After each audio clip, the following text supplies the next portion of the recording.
Hey guys, Ruben here, Auto Mentor, and this week I'm out traveling, so I'm not in the studio. I can make videos on production tips and techniques for you this week. But what I'm going to do this time in this video is to give you 5 tips on running your home studio and your career as a music producer. So my first tip for you today is, number 1, to see your studio as a business and your work as a business. Now, your studio is a business, right? And you got to see your accounts at the end of the day and see how much you're making or how much you're losing, and basically that actually fuels your studio to the next level. So now a lot of us feel that our music and recording, producing is our passion, but in order to feel that passion, you need money to actually feel that passion, right? So your studio is a business. So it's not a place where your friend comes in to hang out, to chill, and to talk to you and to play around, but your studio is for serious work, and you've got to start charging for your work and your studio.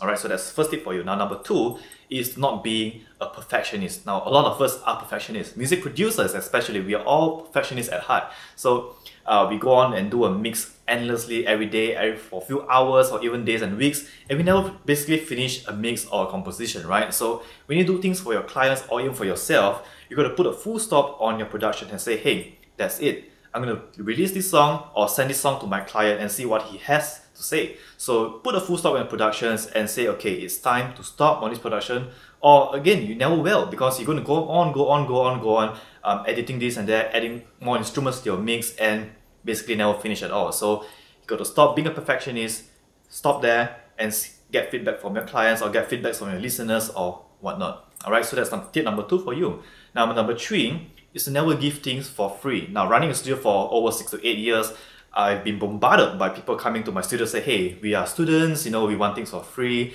or we are running a charitable event, can you produce for free, can you record for free, we are from your school, things like this.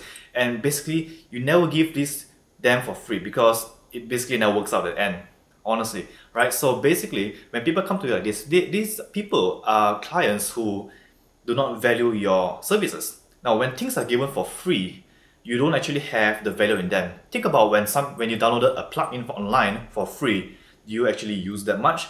Or do you see the plugin as something cheap and probably not of value, right? And when you bought a plugin or software for a lot of money, you basically find yourself using that software and that plugin for a lot of time, because that's the value that you perceive in the product itself. So the same thing goes to your services. If you give your services for free, people are going to see it as something with no value at all.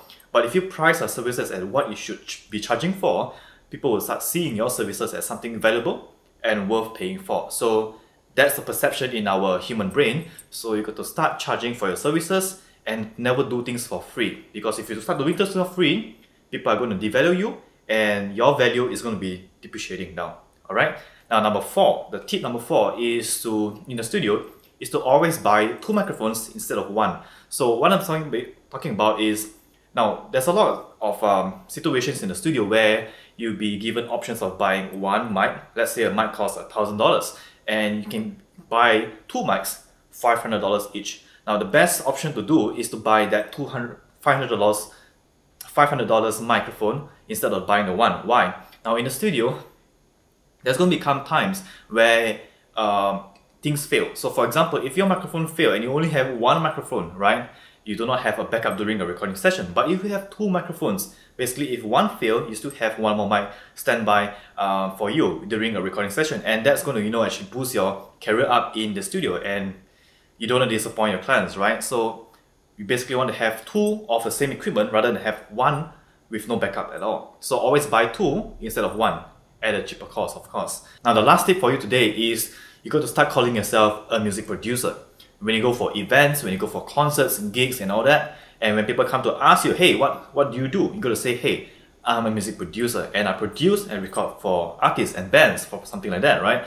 And basically by doing that, you see yourself opening up to a lot of opportunities, and people will actually start to see you as a music producer and start throwing in projects and gigs for you. Now, I know a lot of us are afraid of calling ourselves music producer because probably we don't have the expertise or experience that we believe is enough to call ourselves music producers. But hey, newsflash, we are all work in progress. So there's never going to be a time where you're going to call yourself a pro, because we are all learning every single day, right? So you got to start calling yourself a music producer and accept the fact that you have stepped into the world of producing music and recording music. And musicians out there, artists out there got to understand that you are a music producer, right? And by doing so, by saying and calling yourself one, only then people will actually come and put their music and their work for you. Now, I hope these tips have helped you as a music producer or as a home studio owner. Now, I do have a course which I published last week in Udemy. And the course is about how to make money from your home studio and also as a music producer. Now I place a discount link down in the descriptions below, so if you want to go and check out the course, go to the descriptions below and check it out below. Now also remember to subscribe for more tips on the music industry business and also on music production tips and techniques. So I'll see you next video. Thanks.